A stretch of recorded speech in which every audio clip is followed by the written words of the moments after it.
Brilliant work on this turnaround plan. Your vision saved us. I watched the investor clasp Wade's shoulder like they were old friends celebrating something monumental. The handshake lasted too long. The smile was too wide. Wade leaned back in his chair with this relaxed confidence that made my chest tighten. 14 people in that room, every single one of them, looking at him like he'd just pulled the company back from the edge of collapse. And maybe he had if you asked him. If you asked anyone in that moment. But I knew different. 3 months. That's how long I'd spent rebuilding their expansion model from scratch. 3 months of 16-hour days while Wade left every Thursday at 2 for his standing tea time. 3 months of running projections until my brain felt like mush. Of finding the holes in their international growth plan that were bleeding money faster than anyone wanted to admit. Of mapping out a step-by-step approach to stop the hemorrhaging and actually turn things around. The numbers were mine. Every single calculation. The projections showing which markets to abandon and which to double down on mine. The risk mitigation strategies that would save them from another disaster, all mine. I'd even color-coded the spreadsheets so the board could follow along without getting lost in the data. Wade had contributed exactly 2 things. His name on the presentation file and his ability to show up on time. Thank you. I really appreciate that, Wade said to the investor. His voice had this humble quality to it. Like he was trying not to brag, but couldn't help feeling proud. I waited. 5 seconds. 10. 15. He didn't say my name, didn't even glance in my direction. The investor moved on to the next board member, still talking about Wade's innovative thinking. Someone else chimed in about his strategic vision. Another person mentioned how impressive it was that he'd managed to identify problems that their entire leadership team had overlooked. Wade just nodded along, taking it all in. Soaking up praise for work he couldn't have done if someone held a manual to his head and read it out loud. I sat there in my chair, fingers laced together in my lap, watching this whole thing unfold like I was outside my own body, like I was watching it happen to someone else. But it was happening to me. The meeting wrapped up, people started gathering their things, shaking hands, making small talk about lunch plans and upcoming holidays. Wade stood up, buttoning his jacket, chatting with one of the board members about golf courses in the area. I reached up and unclipped my visitor badge from my shirt. The plastic was warm from being against my body for the last 2 hours. I set it down on the table, right between the 2 water pitchers someone had brought in earlier. Then I stood up. I'm done here. Effective immediately. The room didn't go quiet, that's not what happened. But people stopped mid-sentence. The board member Wade was talking to looked over at me with this confused expression, like I'd just started speaking another language.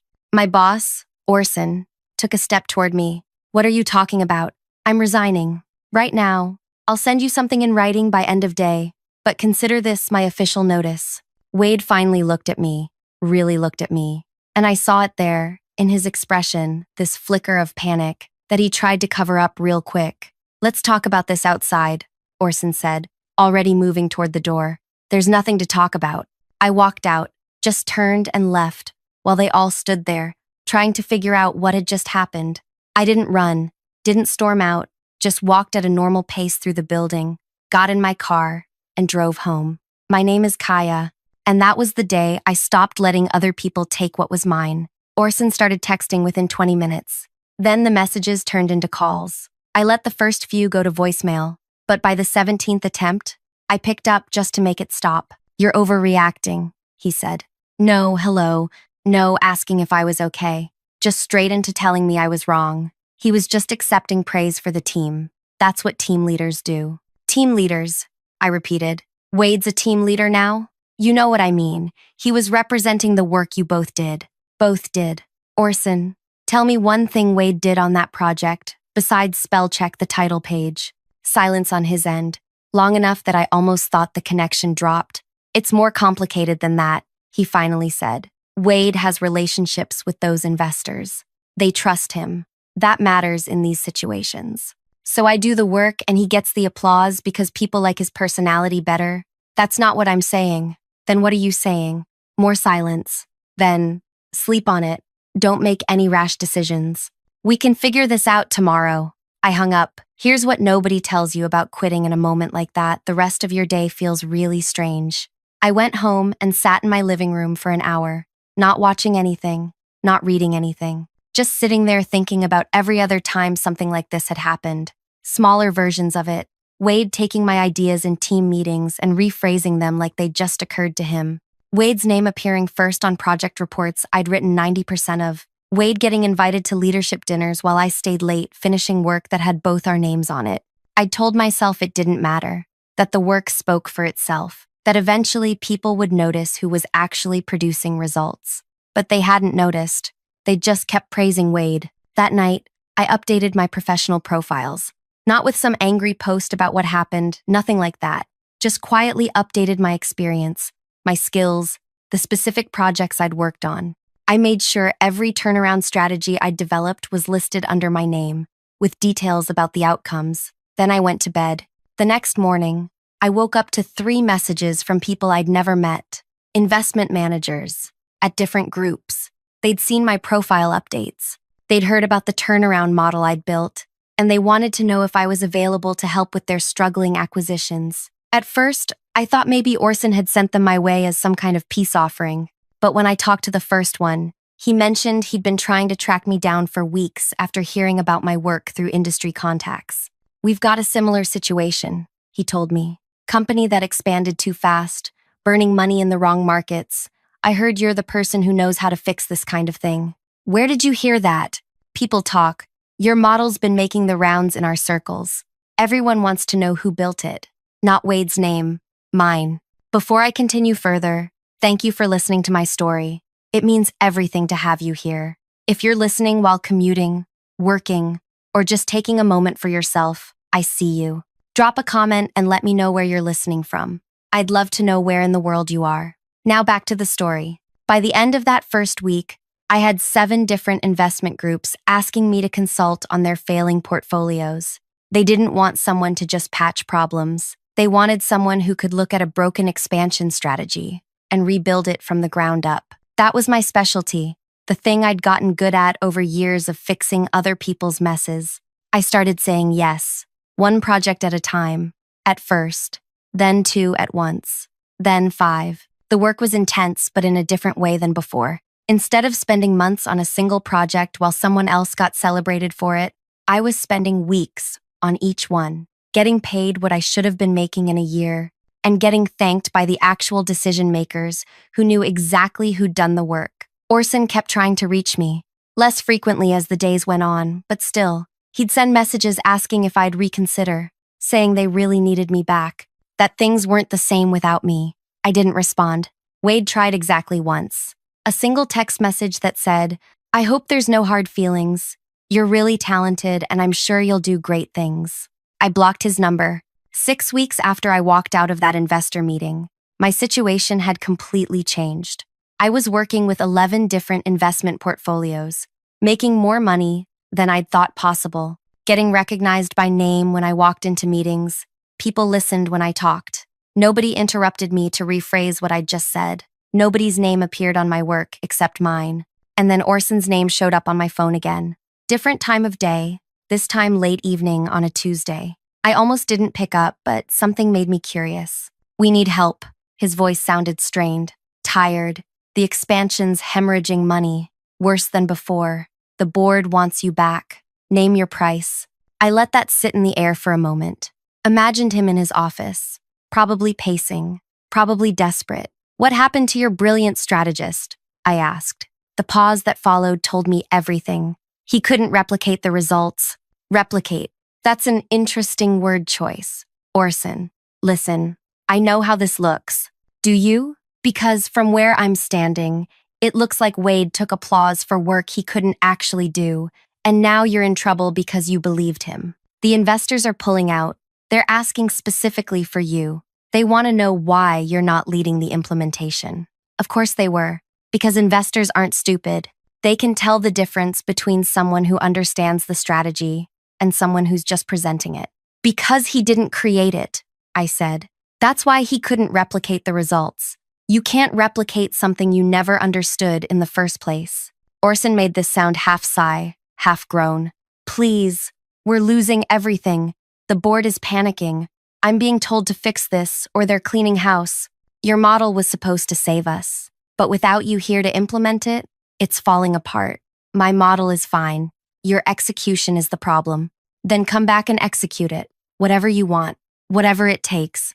I sat down on my couch, phone pressed to my ear, thinking about all those times I'd watched Wade get praised for my work. All those times I'd swallowed my frustration and told myself to just keep my head down and produce good results. That eventually, someone would notice. I'll consult, I said, but I'm not coming back as an employee. I work for myself now. Fine. Whatever. Name your terms. 4 times my old salary. And that's the consulting rate, not annual. You're paying me what I'm worth now, not what you decided I was worth before. I heard him breathe out. Done. Anything else? Yeah. I present directly to the board and investors. No intermediaries, no managers, no one else's name on my work, just mine. Of course, absolutely. And Wade sits in that room while I do it. Silence. Orson, did you hear me? I heard you. I just don't understand why that's necessary. Because I want him to watch while I explain every single thing he claimed as his own. Every decision point he took applause for. Every calculation he couldn't reproduce. I want him to sit there while the same people who praised him realize exactly what happened. That's the condition. Take it or I hang up, and you can figure this out yourself. More silence. Then, I'll make it happen. We set the meeting for 2 weeks out. That gave me time to finish up my current projects and prepare for what was coming. Those 2 weeks felt longer than the previous 6 combined. I kept working with my other clients, kept building my reputation, but part of my brain was already planning what I'd say in that room, how I'd walk them through the strategy in a way that made it crystal clear who'd built it. I wasn't nervous exactly, more like focused, the way you feel before something important that you know you can handle. The night before the meeting, I couldn't sleep, not from anxiety, from anticipation. I lay there in the dark, thinking about Wade's face when the investors had praised him. That relaxed confidence, that easy acceptance of recognition he hadn't earned. Tomorrow, that was going to change. I showed up 15 minutes early. The building looked the same as it had 6 weeks ago, but walking into it felt completely different. Last time, I'd been an employee hoping someone would notice my work. This time, I was a hired expert they were paying premium rates to fix their disaster. Orson met me in the lobby. He looked worse than he'd sounded on the phone, shadows under his eyes, shirt not as crisp as usual. Thank you for coming, he said. The board's already gathering. They're very eager to hear from you. Is Wade here? He's here. I told him he needed to attend as part of the transition team. And he agreed? He didn't have much choice. We walked through the building toward the same room where the investor meeting had happened. My footsteps echoed in the hallway. I wasn't wearing the same clothes as last time. I'd chosen something sharper, more expensive. The kind of outfit that said I wasn't asking for permission anymore. The room was full when we entered. 14 people again, but different faces this time. The full board, the investors who'd been pulling out, senior leadership I recognized from my time working there, and Wade, sitting near the back, looking like he wished he could disappear into the wall. Our eyes met for half a second. He looked away first. Everyone, this is Kaya, Orson announced. She'll be walking us through the expansion strategy and its implementation. Several board members nodded. One of the investors, the same one who'd praised Wade, stood up and shook my hand. We've heard a lot about you, he said. People in the industry speak very highly of your work. I appreciate that, I said. Everyone found their seats. I moved to the front of the room, connected my laptop to the projector, and pulled up my presentation. 3 months of work, distilled into a format that would take 3 hours to properly explain. I didn't rush, didn't summarize. I walked them through every single part of it. Started with the initial assessment, how I'd identified which markets were draining resources without generating returns. Showed them the analysis I'd run on their expansion timeline. The specific points where decisions had been made without adequate data. Explained exactly how I'd rebuilt their model from the ground up. This section here, I said, pointing to a particularly complex projection, required understanding the local banking regulations in 4 different countries. I spent 2 weeks just researching compliance requirements, because one mistake here would have meant legal exposure worth millions. One of the board members leaned forward. Wade, did you help with this part? I didn't look at Wade, kept my focus on the board member. I worked on this section alone. It required specific knowledge of international finance law. Wade stayed quiet. I moved to the next part.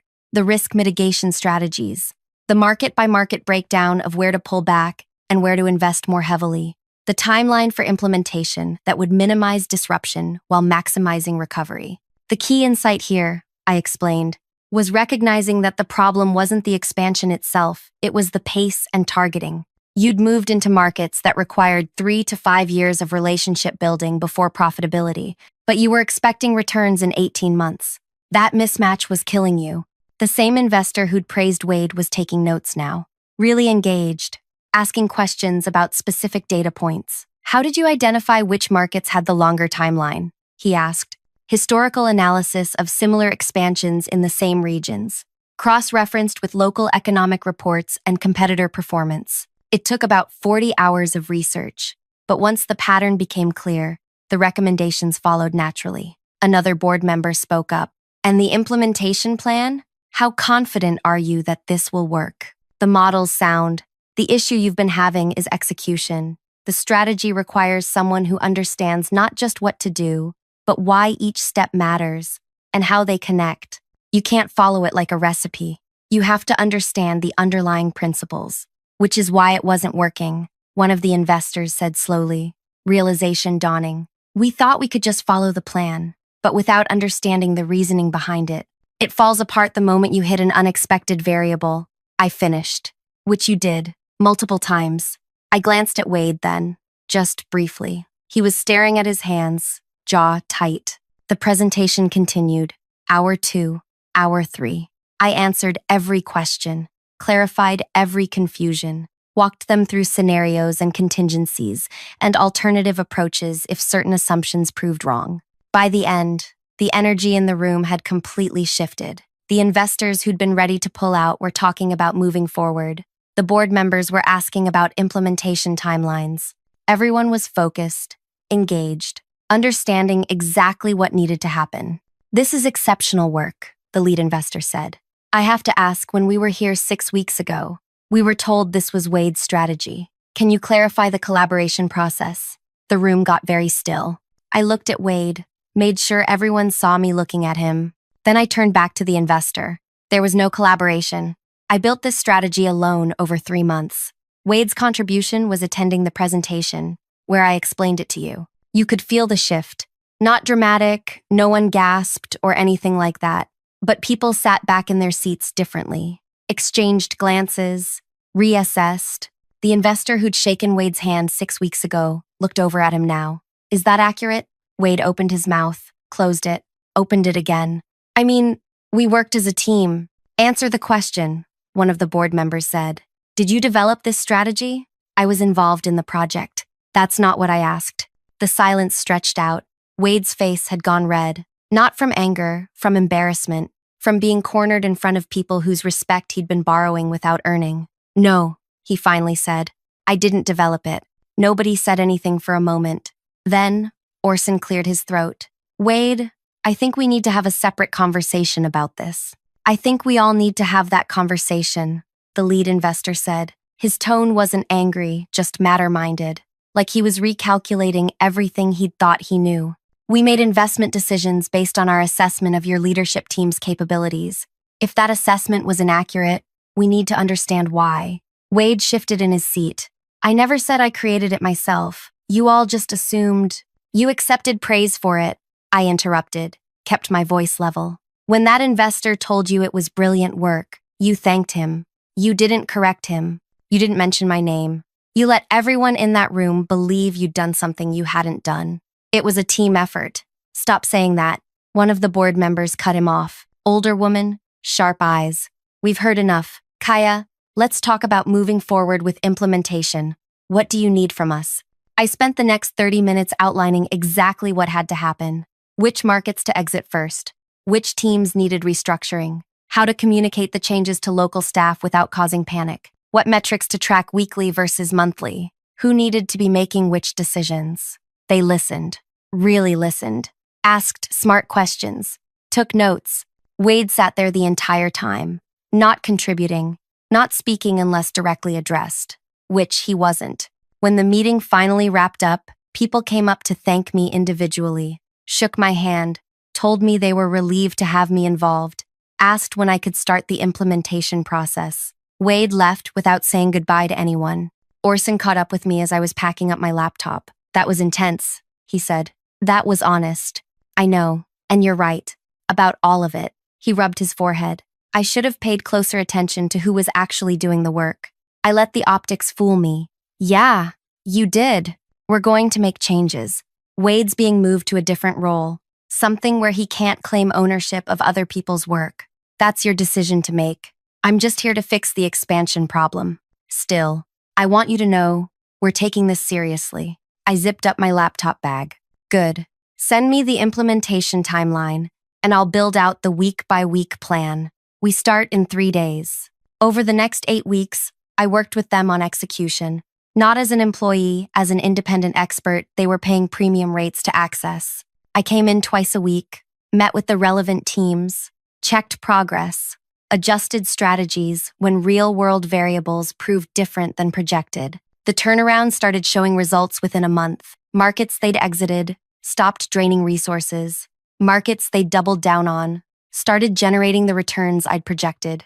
The investors stopped talking about pulling out and started talking about additional investments. Wade, meanwhile, got transferred to a different division, something to do with internal operations, where he'd have clear deliverables and no ability to take ownership of collaborative work. I heard through people still working there that he'd requested a transfer to a different city within 4 months. Couldn't handle seeing the company recover using a strategy everyone now knew he hadn't created. I didn't feel bad about that. But here's the thing, nobody tells you about moments like this. The satisfaction isn't just in proving you were right. It's in building something that lasts beyond the confrontation. Because while I was implementing the turnaround for my old company, my other consulting work kept growing. The 11 portfolios became 17. Then, 23. Investment groups started reaching out before their companies hit crisis mode, wanting preventive assessments, wanting someone to look at their expansion plans before they committed millions to strategies that wouldn't work.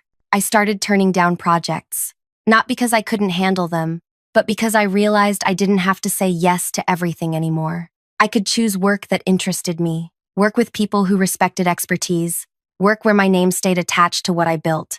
6 months after that presentation where Wade sat in silence, I was working with clients in 9 countries, making more in a month than I'd made in a year at my old job, getting invited to speak at industry events about turnaround strategies and international expansion models. People knew my name now. When I walked into meetings, they knew exactly who I was and why I was there. And Wade, last I heard, he took a position at a much smaller company in a different city. Somewhere his reputation hadn't followed him. Somewhere he could start over without everyone knowing he'd once accepted applause for work he couldn't reproduce. I didn't keep tabs on him deliberately. Information just filtered back through mutual contacts. The industry's smaller than people think. One afternoon, about 8 months after everything went down, I got a message from someone I didn't recognize. Investment manager at a group I'd never worked with. I hope this doesn't come across wrong, the message said. But I wanted you to know that we were about to hire someone for a senior strategy role, and during the reference checks, we heard some concerning things about credit attribution issues. Just wanted to say thank you for being public about what happened. It helped us avoid making a bad hire. I stared at that message for a long time. Then I wrote back, "Who were you about to hire?" Someone named Wade. He interviewed really well, but when we dug deeper, the story started falling apart. So that's how it worked. Not just the immediate consequences of being exposed in that boardroom, but the long-term reality that in specialized industries, people talk, they remember, they pass information along when it matters. Wade's ability to coast on other people's work had ended that day in the presentation, not just at one company, but everywhere that reputation mattered. I didn't ruin his career. He'd done that himself by choosing to accept praise he hadn't earned. I just made sure the truth was visible. My consulting work continued growing. By the end of the first year, I'd worked with 38 different portfolios, some short-term assessments, some long-term implementations, all of them paying me rates that reflected actual value, not whatever budget calculation someone in leadership had decided was appropriate. I hired help eventually, not employees, other independent experts who specialized in areas I didn't. We collaborated on larger projects, always with clear attribution for who contributed what. Nobody's name appeared on work they hadn't done. Nobody got praised for someone else's thinking. It sounds simple, but apparently it's revolutionary. The company where everything went down stabilized completely. Their expansion strategy worked. They recovered their losses and started growing sustainably. Orson sent me a message about a year after that confrontation presentation, saying the board had specifically mentioned my work in their annual report. Asked if I wanted to be listed as a strategic advisor. I said yes, with my full name, with accurate descriptions of what I'd actually done. Wade never reached out, not to apologize, not to explain, not to acknowledge anything. And honestly, I preferred it that way. Some people never develop the self-awareness to understand what they did wrong. They just move on and hope nobody remembers. But people remember. 2 years after I walked out of that investor meeting, I was keynoting at a major industry event, talking about turnaround strategies and sustainable growth models. 700 people in the audience. Questions afterward that showed people had really understood the material. As I was leaving the stage, someone stopped me. Older man, investor type. That presentation you gave 2 years ago, he said. The one where you exposed the credit theft. I was in the room. I remembered him. One of the board members who'd asked Wade directly if he'd developed the strategy. I wanted to tell you something, he continued. After that meeting, our board implemented new policies about attribution and recognition. We require detailed contribution logs on major projects now. We verify claims during presentations. What you did changed how we operate. That's good, I said. That's really good. It wasn't comfortable at the time, but it needed to happen. So thank you. He walked away before I could respond. I stood there in the empty auditorium, thinking about that moment when I'd placed my visitor badge on the table and walked out, how it had felt like destroying something I'd built, how I hadn't known what would come next. But what came next was better. Not easier, better, more honest, more sustainable, more mine. 3 years in, my consulting practice was established enough that I could afford to be selective. I took on projects that challenged me, turned down work that felt repetitive, started mentoring younger professionals who were dealing with similar credit theft situations, helping them document their work and advocate for themselves. Some of them asked if they should quit like I did. Only if you're ready to build something yourself, I told them. Don't quit to make a point. Quit because you know you can do better somewhere else. Not everyone was ready for that. Some stayed and fought within their companies. Some moved to different organizations. Some started their own practices, like I had. But they all learned the same lesson I'd learned. Your work has to be undeniably yours. Document it. Make sure people know who built what. Don't wait for someone to notice. Make it visible. Wade's name stopped coming up in industry conversations. He'd become one of those people who'd had a moment of visibility and then faded into the background.